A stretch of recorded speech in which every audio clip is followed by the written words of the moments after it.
देखो आज हम समझेंगे कि वायुमंडल क्या है।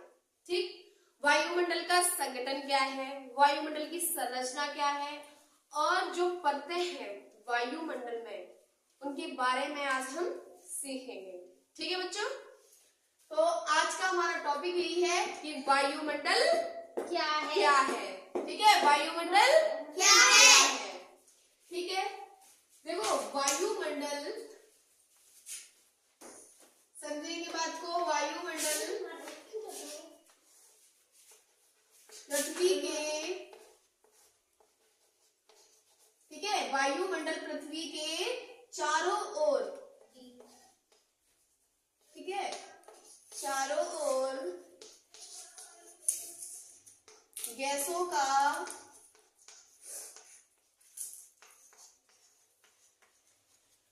एक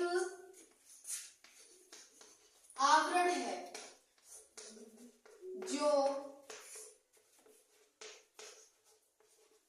गुरुत्वाकर्षण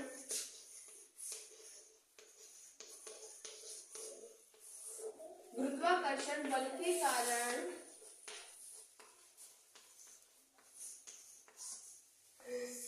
पृथ्वी से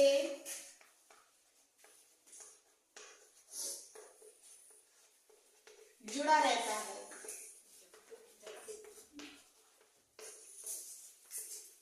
वायुमंडल दो शब्दों से मिलकर बना है। ठीक है, वायुमंडल दो शब्दों से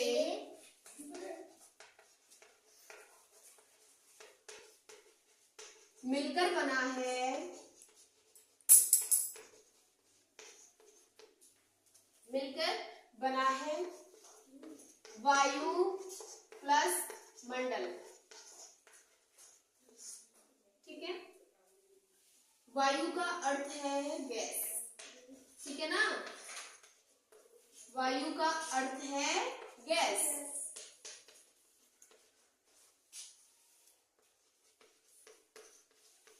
और मंडल का अर्थ है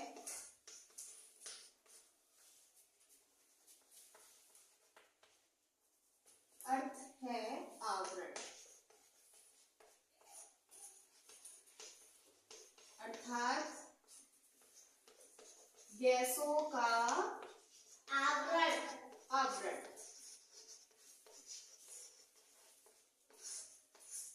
ओके, देखो वायुमंडल पृथ्वी के चारों ओर गैसों का एक आवरण है। ठीक है, जो गुरुत्वाकर्षण बल के कारण पृथ्वी से जुड़ा रहता है। ठीक है, वायुमंडल दो शब्दों से मिलकर बना है। पहला वायु प्लस मंडल। ठीक है, वायु का अर्थ है गैस, ठीक, और मंडल का अर्थ है आवरण, अर्थात गैसों का आवरण। ठीक है ना, गैसों का आवरण जो हमारी पृथ्वी के चारों ओर है, जिसको हम वायुमंडल कहते हैं। ठीक है, तो वायुमंडल की डेफिनेशन यही है। ठीक है, क्या है कि वायुमंडल गैसों का एक विशाल घेरा है।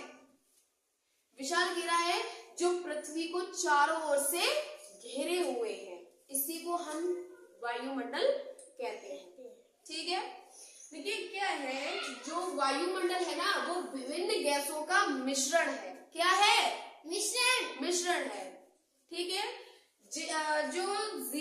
जो जीवों, ठीक है ना, मानवों और वनस्पतियों के लिए आवश्यक है।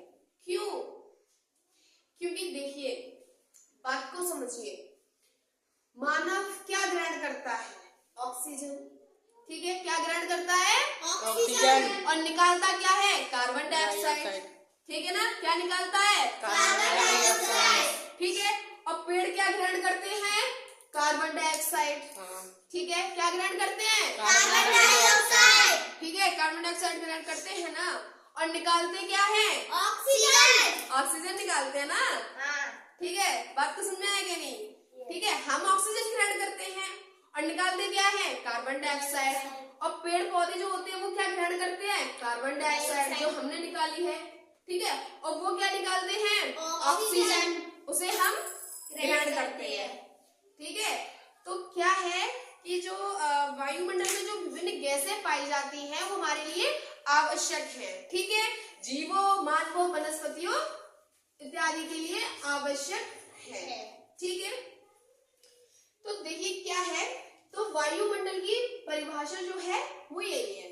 ठीक है, तो क्या है कि जिस ग्रह पर हम निवास करते हैं, ठीक है ना, जिस ग्रह पर हम निवास करते हैं उसके चारों ओर गैसों का आवरण ही वायुमंडल कहलाता है।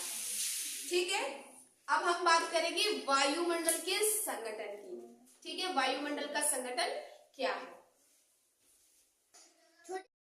देखो हमने अभी भी समझा वायुमंडल क्या है।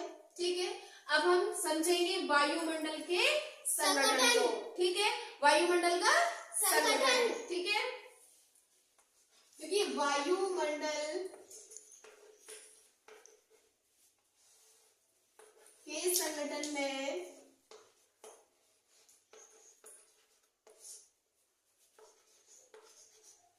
विभिन्न प्रकार की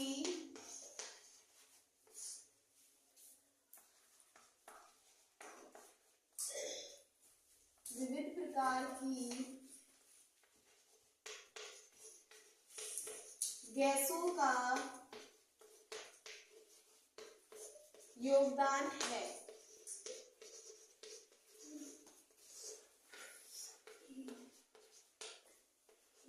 ठीक है,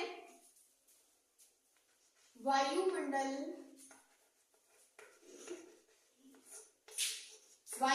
के संगठन में मुख्य गैसें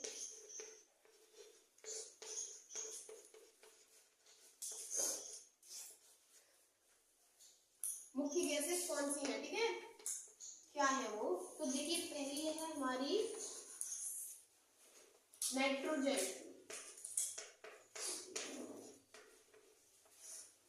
ठीक है,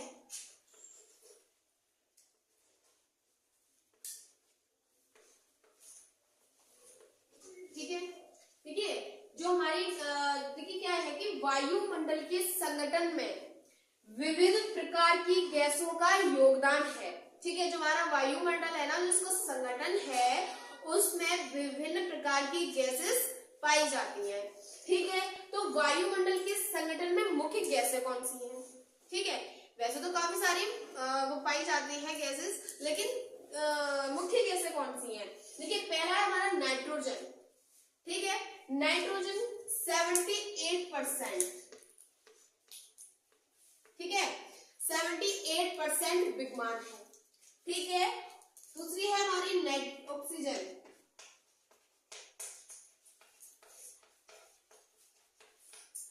कौन सी है दूसरी हमारी, ऑक्सीजन। ठीक है, ये कितने परसेंट पाई जाती है, 21%। ठीक है, 21%। कितनी, 21%। ठीक है, तीसरी की बात करते हैं हम, तो वो अन्य गैसेस मतलब कि सारी गैसेस इसमें अन्य गैसें हैं वो 1% पाई जाती हैं। ठीक है, जैसे इसमें कोई सी भी आ सकती है, वो कार्बन डाइऑक्साइड है, ओजोन गैस है ना, हीलियम है, और भी सारी काफी गैसेस जो हुए हैं वो अंतर्गत इसमें आती है। ठीक है, तो वो 1% है, 10% समझ में आया ना। ठीक है, तो क्या है, जो वायुमंडल का जो हमारा संगठन है उसमें सिर्फ गैसेस नहीं है, इसके अलावा और भी है, जैसे जल वाष्प। ठीक है, जल वाष्प और धूलकण। ठीक है ना, ओजोन गैस, ये भी तीनों अपनी वायुमंडल के संगठन में अपनी अपनी तरह से अपने अपने स्तर से अपने अपने कार्य करती है। देखिए ओजोन गैस जो होती है वो सूर्य से परावैंगनी जो किरणें आती हैं उनसे हमें बचाती है। समझ में आ रहा है ना, जो सूर्य है उससे क्या आ रही है, पृथ्वी पर परावैंगनी किरणें आ रही है। क्या आ रही है, परावैंगनी किरणें आ रही है। तो जो ओजोन गैस है वो क्या कर रही है, हमारी रक्षा कर रही है उन किरणों से। ठीक है, वो अपना कार्य करती रहती है। तो समझ में आया वायुमंडल का संगठन। ठीक है, तो यही है वायुमंडल का संगठन। वायुमंडल का संगठन में क्या होता है कि वायुमंडल की जो गैसेस होती हैं वो अपना एक आवरण बनाए हुए होती हैं। ठीक है, उनमें काफी सारी गैसेस होती हैं। ठीक है, जैसे मैंने आपको बताया, तो यही वायुमंडल का संगठन कहलाता है। ओके, अब हम बात करते हैं वायुमंडल की संरचना के बारे में। ठीक है, चलिए